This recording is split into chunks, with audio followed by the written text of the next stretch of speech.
మానవ జీవితంలో ఎన్నో కష్టాలు బాధలు పడ్డ తర్వాత ఈ స్థాయి నాగరికత సంపాదించగలిగారు. మన పూర్వీకులు సముద్రయానం చేయాలన్నా లేకపోతే నౌకాయానం చేయాలన్నా వీటన్నిటికి కూడా ఎంతో కష్టపడ్డారు. వాస్తవం ఎలా ఉంటుందంటే 300 ఏళ్ల క్రితం దాకా కూడా సముద్రయానం చేయటం, కొత్త కొత్త ప్రదేశాలను అన్వేషించడం, అక్కడున్న వనరులను కానివ్వండి, ఫలాలను కానివ్వండి, అవకాశాలను కానీ అందిపుచ్చుకోవడం, కొత్త ప్రాంతాలకు వెళ్ళటం అనేది మానవ నాగరికతని గొప్ప స్థాయికి తీసుకొచ్చింది. అయితే అంతకుముందంతా కూడా మనుషులు చాలామంది చనిపోయేవాళ్ళు ఈ సముద్రయానంలో. చనిపోవడం అంటే వరదల వల్ల, విషాదాల వల్ల అలా చనిపోవడం కాదు. వీళ్ళు చనిపోయింది విచిత్రంగా చిగురుల నుంచి రక్తం వచ్చి జబ్బును పడి చనిపోయేవాళ్ళు. ఆ వ్యాధికి కారణం ఏంటి ఎవరికి అంతుపట్టేది కాదు. దాని గురించి చాలా మదనపడ్డారు. సొల్యూషన్ తెలియదు. ఒక్కొక్క వాయేజర్ చనిపోతూ ఉంటాడు, ఒక్కొక్క నావికుడు చనిపోతూ ఉంటాడు. అలా చనిపోతున్నప్పుడు పక్క నావికులు ఎంతో బాధపడేవాళ్ళు. ఆ శరీరాలను కూడా మళ్ళీ వాళ్ళ ప్రాంతానికి తీసుకెళ్లే పరిస్థితి లేదు.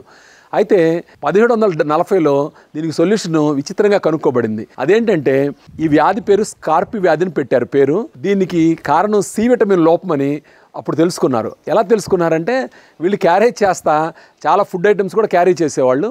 ఓ సైంటిస్ట్ ఏం చేశాడంటే చూద్దాం రెగ్యులర్ ఫుడ్ కాకుండా ఈ నిమ్మకాయలు, కమలా పండ్లు ఇలాంటివి ఇచ్చి చూద్దామని ఓ 2 పేషెంట్ల మీద ఒక డాక్టర్ ప్రయోగం చేస్తే ఆ కుర్ర డాక్టర్కు విచిత్రంగా వారం రోజుల్లో ఈ జబ్బు మొత్తం తగ్గిపోవటం, నావికులు కోలుకోవడం జరిగిందనమాట.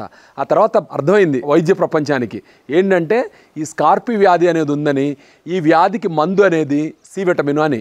ఆ తర్వాత సి విటమిన్ క్యారీ చేయటం అంటే జారులు కొద్దీ కమలా రసం లేకపోతే నిమ్మరసం తీసుకెళ్ళటం, నావికులు సేవ్ అవటం జరిగిందనమాట. ఇది మానవ చరిత్రలో గొప్ప మైలురాయి. మిత్రులారా, చాలా సందర్భాల్లో ఏముంటుందంటే సొల్యూషన్ అనేది మన పక్కనే ఉంటుంది, కానీ ఘోర విషాదం జరుగుతున్నా కానీ ఆ సొల్యూషన్ మనకు తెలియక మనం ఉపయోగించుకోలేము అనమాట.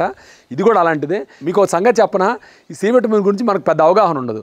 సి విటమిన్ అనగానే నిమ్మకాయలు ఎక్కువ ఉంటుంది, కమలకాయలు ఎక్కువ ఉంటుంది అనుకుంటాం.